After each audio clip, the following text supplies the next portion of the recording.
Hey there, it's Juju and it's day 86 and I'm hanging out in the trees on my property. And today I'm going to talk about an experience I had yesterday, both with meditation and with breath work.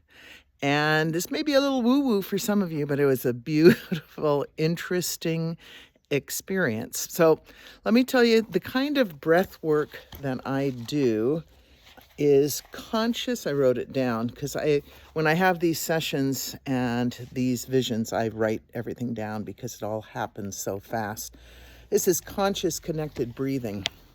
So I am someone who's kind of a doubting Thomas when it comes to different things. It's not that I don't believe it's real for a lot of people, but it's not real for me necessarily. And so I'll try things, but nothing seems to happen necessarily.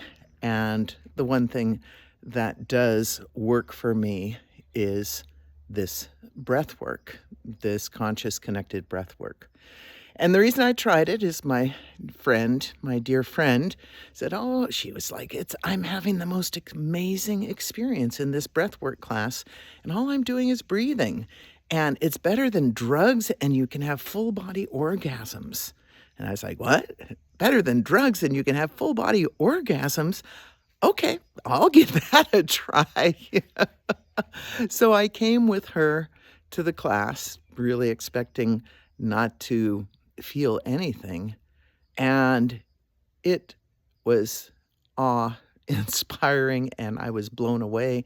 I'm not a visual person at all. I'm very much a word person, but I had these visual experience, these visions, I'll call them. You can call them dreams, that you're in a dream state, that just come out of nowhere, that have been so extremely powerful. And so many. I write them down in my book as quickly as possible because there's so many images and they fade. And then so I haven't done breath work.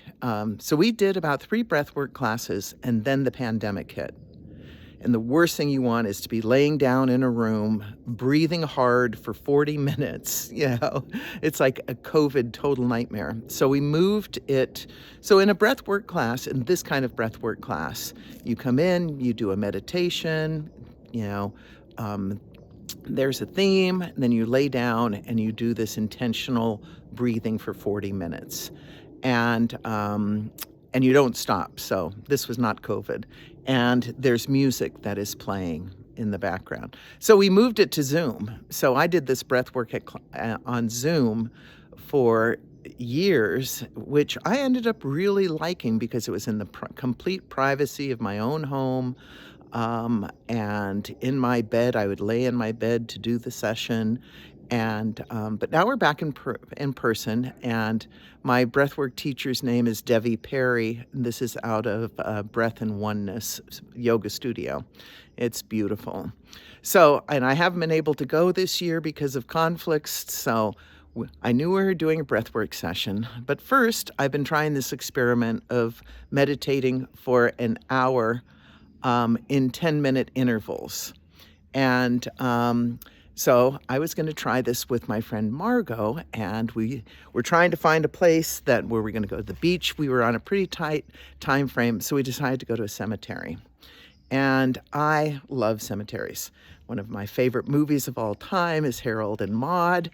So we went to this little cemetery that I'd never been to. I'm definitely going back. It was completely overgrown. It's an old cemetery on Old San Jose Road. And while she got there and we found a bench and we were going to sit on the bench, and when I arrived there, we realized that there's a crematorium on site and they were transitioning someone. There was like ash that was, in the air, just a little bit, not like it was like a ton of ash. But we found this bench, and I thought that actually was a perfect place for a meditation as someone's body is transitioning, from physical, into the air. So we did the meditation. We only were able to do 30 minutes because we were running out of time. But in that, I do it when there's a lot of different methods of meditation. So, but my most common one was to focus on the breath and the sounds. And so the sounds that I could hear would be the birds. This is like a green, overgrown cemetery. And there was a slight humming from the crematorium. And then it's close to a school, obviously, because you could hear like a baseball game and people laughing and cheering in the background. And I sat on that bench, and my mantra, this is life, death is a part of life. And to just feel all of that life and that death as part of it all together was really moving. And from there, I went to my breathwork class, which is where the real intensity comes. Now, people have very different experiences in breathwork class. Mine is, pretty extreme. Most people do not have the kind of visions that I have.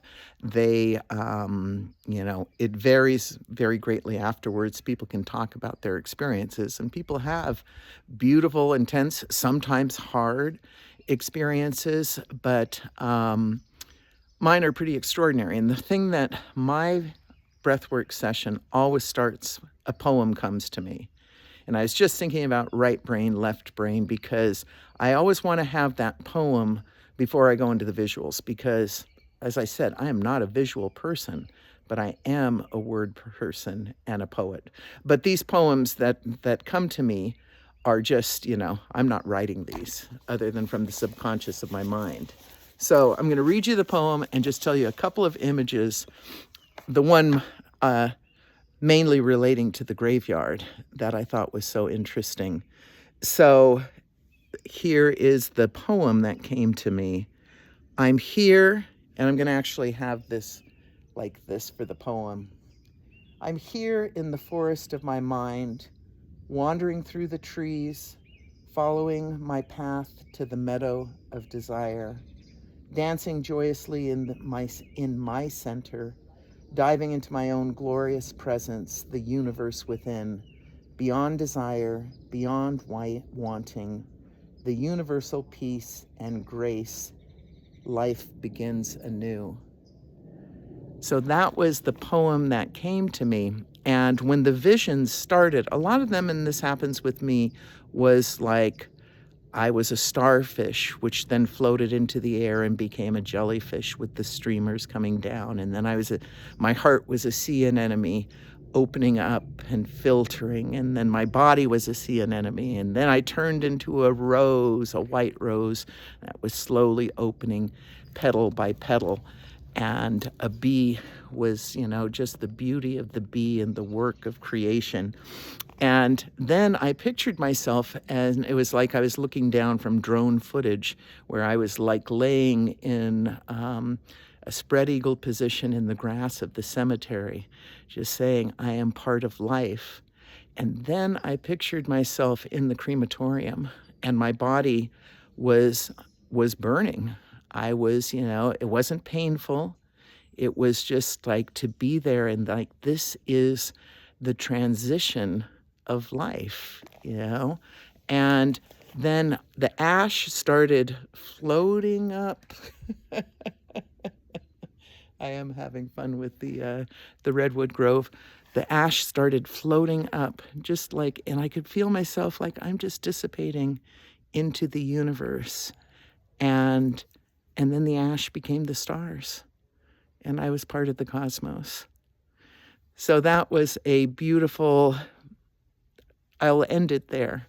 But I love these breathwork sessions and doing the hour meditation. I did that at church last week. I'm going to do that again this week. So it's fun to explore with these, these practices.